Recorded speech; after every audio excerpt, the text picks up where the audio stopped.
वैवस्वत मनु मत्स्य पुराण में उल्लेख है कि सत्यव्रत नाम के राजा एक दिन कृतमाला नदी में जल से तर्पण कर रहे थे। उस समय उनकी अंजुली में एक छोटी सी मछली आ गई। सत्यव्रत ने मछली को नदी में डाल दिया तो मछली ने कहा कि इस जल में बड़े जीव जंतु मुझे खा जाएंगे। ये सुनकर राजा ने मछली को फिर जल से निकाल लिया और अपने कमंडल में रख लिया और आश्रम ले आए। रात भर में वह मछली बढ़ गई। तब राजा ने उसे बड़े मटके में डाल दिया। मटके में भी वह बढ़ गई तो उसे तालाब में डाल दिया। और तब अंत में सत्यव्रत ने जान लिया कि यह कोई मामूली मछली नहीं है, जरूर इसमें कुछ बात है। तब उन्होंने उसे ले जाकर समुद्र में डाल दिया। समुद्र में डालते समय मछली ने कहा कि समुद्र में मगर रहते हैं, मुझे वहां मत छोड़िए। लेकिन राजा ने हाथ जोड़कर कहा कि आप मुझे कोई मामूली मछली नहीं जान पड़ती है। आपका आकार तो अप्रत्याशित तेजी से बढ़ रहा है। बताएं कि आप कौन है।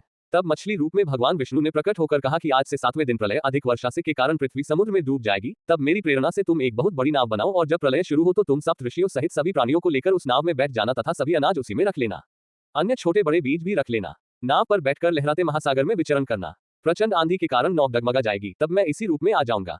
तब वासुकी नाग द्वारा उस नाव को मेरे सींग में बांध लेना। जब तक ब्रह्मा की रात रहेगी मैं नाव समुद्र में खींचता रहूंगा।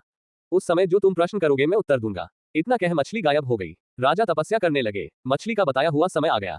वर्षा होने लगी। समुद्र उमड़ने लगा। तभी राजा ऋषियों अन्न बीजों को लेकर नौक में बैठ गए। और फिर भगवान रूपी वही मछली दिखाई दी। उसके सींग में नाव बांध दी गई और मछली से पृथ्वी और जीवों को बचाने की स्तुति करने लगे।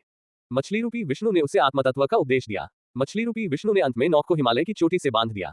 नाव में ही बैठे बैठे प्रलय का अंत हो गया। यही सत्यव्रत वर्तमान में महाकल्प में विवस्वान या वैवस्वत सूर्य के पुत्र श्राद्धदेव के नाम से विख्यात हुए। वही वैवस्वत मनु के नाम से भी जाने गए। माना जाता है कि राजा बाली के लगभग 3500 वर्ष बाद धरती पर जल प्रलय हुआ था। जल प्रलय के बाद धीरे धीरे जल उतरने लगा और त्रिविष्ट तिब्बत या देवलोक से वैवस्वत मनु 6673 ईसा पूर्व के नेतृत्व में प्रथम पीढ़ी के मानवों देवों का मेरु प्रदेश में अवतरण हुआ। वे देव स्वर्ग से अथवा अंबर आकाश से पवित्र वेद पुस्तक भी साथ लाए थे। इसी से श्रुति और स्मृति की परंपरा चलती रही। वैवस्वत मनु के समय ही भगवान विष्णु का मत्स्य अवतार हुआ। वैवस्वत मनु के 10 पुत्र थे। इल इक्ष्वाकु कुशनाम आरिष्ट धृष्ट नरिष्यंत करुष महाबली शर्याति और पृषद पुत्र थे। वैवस्वत मनु के 10 पुत्र और इला नाम की कन्या थी। वैवस्वत मनु के काल के प्रमुख ऋषि वशिष्ठ, विश्वामित्र, अत्रि, कण्व, भारद्वाज, मार्कंडेय, अगस्त्य आदि। वैवस्वत मनु की शासन व्यवस्था में देवों में 5 तरह के विभाजन थे: देव, दानव, यक्ष, किन्नर और गंधर्व। दरअसल ये 5 तरह की मानव जातियां थीं। प्रारंभ में ये सभी जातियां हिमालय से सटे क्षेत्रों में ही रहती थीं, फिर धीरे धीरे वहां से नीचे फैलने लगी।